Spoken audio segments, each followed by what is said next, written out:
बच्चों कैसे हो आप? बच्चों आज हम पाठ 3 पढ़ेंगे हमारी वर्णमाला यानी व्यंजन वर्ण। देखिए, पढ़िए और समझिए। आप स्वर वर्णों के विषय में जान चुके हैं। आइए अब व्यंजन वर्णों के बारे में जानते हैं। आप स्वर तो पढ़ चुके हैं पहले, अब ये व्यंजन हैं। अब हम इन्हें पढ़ेंगे। हिंदी की वर्णमाला में 35 व्यंजन वर्ण हैं जो हिंदी को संस्कृत से प्राप्त हुए हैं। कहाँ से प्राप्त हुए हैं? संस्कृत से। मौखिक नासिक्य, अह यानी विसर्ग, अंग यानी अनुस्वार, क ख ग घ ण, च छ ज झ ञ, ट ठ ड ढ ण, त थ द ध न, प फ ब भ म, य र ल व श श स ह। ये क्या है बच्चों? ये हमारे व्यंजन वर्ण हैं। और ये व्यंजन हमारे कितने हैं? ये व्यंजन हमारे 35 हैं। 35 व्यंजन वर्ण हमारी वर्णमाला में हैं। और स्वर हमने देखा था, स्वर कितने थे? स्वर 11 थे। चलिए, 2 तरह की व्यंजन ध्वनियाँ। हिंदी में 2 तरह की व्यंजन ध्वनियाँ मिलती हैं, मौखिक तथा नासिक्य। मौखिक व्यंजन, जिन व्यंजनों को बोलते समय वायु केवल मुंह से ही बाहर निकलती है, मौखिक व्यंजन कहलाते हैं। क्या बच्चों? जिन व्यंजनों को बोलते समय हमारे मुंह से ही हवा निकलती है, उन व्यंजनों को मौखिक व्यंजन कहते हैं। नासिक्य व्यंजन, जिन व्यंजनों को बोलते समय वायु मुंह के साथ साथ नाक के रास्ते से भी बाहर निकलती है, उन्हें नासिक्य व्यंजन कहते हैं। देखो बच्चों, जो हमारे बोलने में जैसे अंग, कंघा, चंदन, गुंजन, इस तरह के जो शब्द होते हैं, उनमें नासिक्य स्वर लगा है और उन्हें उनकी आवाज़ जब निकलती है तो हमारी नाक और हमारे मुंह दोनों के रास्ते से हवा बाहर आती है। हमें जानिए। अनुस्वार, चंदन आया गुंजन संग, दोनों लाए एक पतंग, देखो कैसी कैसी कैसी उड़ी पतंग, अंकुर देख रह गया दंग। देखो बच्चों, यहाँ क्या कहा गया है? यहाँ बताया गया है कि अनुस्वार शब्द कैसे बनाए जाते हैं। च के ऊपर अंक की बिंदी है, द न चंदन। ऐसे ही ग के ऊपर अंक की बिंदी है, गु ज न गुंजन। स के ऊपर अंक की बिंदी है, संग। दोनों, न के ऊपर अंक की बिंदी है, तो यहाँ क्या है? दोनों। लाए एक पतंग, तय के ऊपर अंक की बिंदी है, तो क्या हुआ? पतंग। ऐसे ही यहाँ अंकुर के यानी अ के ऊपर अंक की बिंदी है, अंग क उ र अंकुर, देख रह गया दंग, द अंग ग दंग। इनको ऐसे पढ़ा जाता है। च अंग द न चंदन, आया ग उ अंग ज न गुंजन, स अंग ग संग। इस तरह से पढ़ेंगे हम इन शब्दों को। ठीक है बच्चों? अब विसर्ग। प्रातः उठ याद करो पाठ, पढ़ने से ही होंगे ठाठ, बोल नमः लो ईश का नाम, स्वतः ही बनेंगे सारे काम। बच्चों देखो, विसर्ग की जो मात्रा लगती है यानी विसर्ग की जो अक्षर के पीछे 2 बिंदियां लगती हैं, उनकी आवाज़ है के रूप में निकलती है, यानी वो है के रूप में ही हम बोलते हैं। जैसे प्रातः है ना, प्रातः यानी ये हमने बिंदी जो हैं इनका उच्चारण किस रूप में किया है के रूप में। प्रातः, नमः, स्वतः, ऐसे ही प्रायः, अतः, इसी तरह के शब्द जो हैं वो अनुस्वार शब्द कहलाते हैं। वो विसर्ग कहलाते हैं।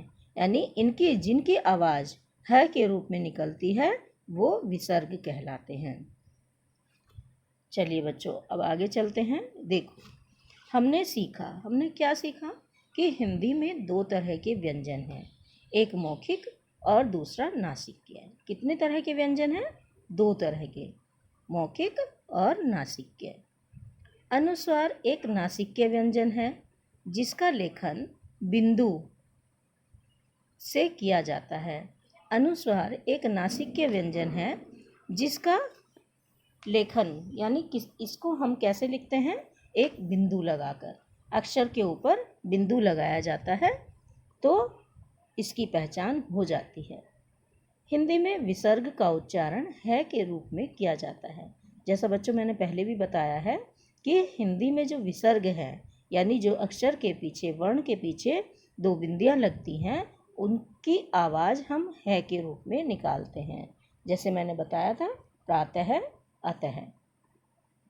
अब आइए अभ्यास करें। व्यंजनों को पूरा कीजिए।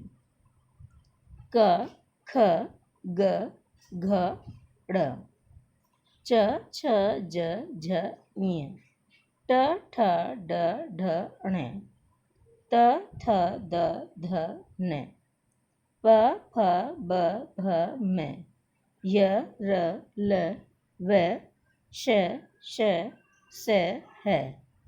देखो बच्चों, ये जो खाली स्थान थे हमने ये पूरे किए हैं। क लिखा है, ख, ग हमने लिखा है, घ लिखा हुआ है तो अण भी हमने लिखा है।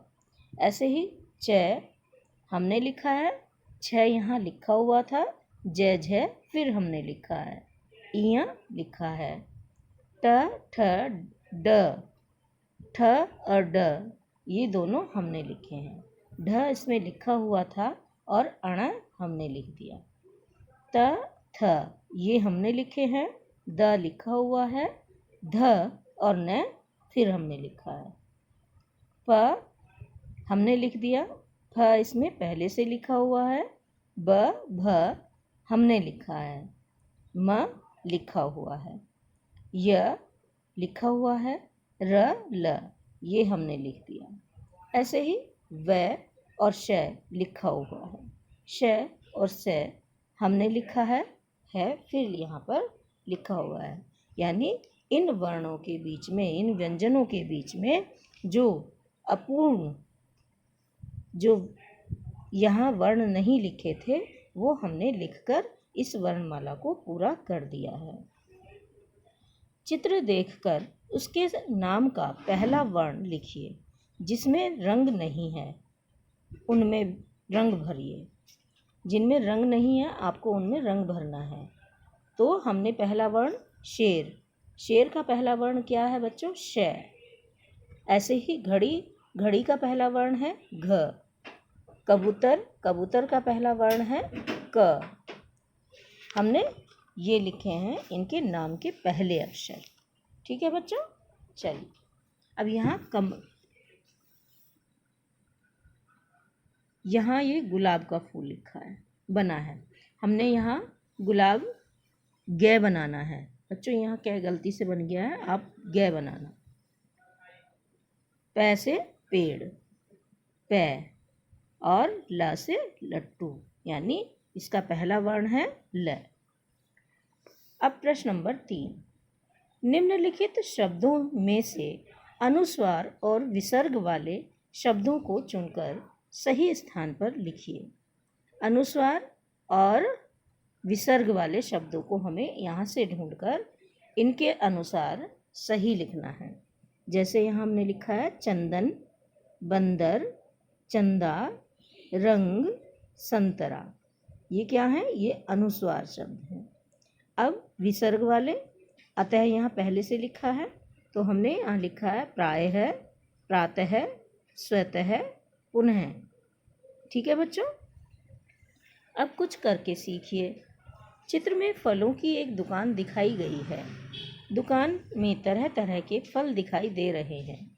जिन फलों के नाम स्वर से शुरू होते हैं उन्हें स्वर की टोकरी में, तथा जिनके नाम व्यंजन से शुरू होते हैं उन्हें व्यंजन की टोकरी में लिखिए। देखो बच्चों, यहाँ हमने स्वर की टोकरी में अनार, अनानास और आम लिखा है, क्योंकि हमें यहाँ और कुछ ऐसा दिखाई नहीं दे रहा है।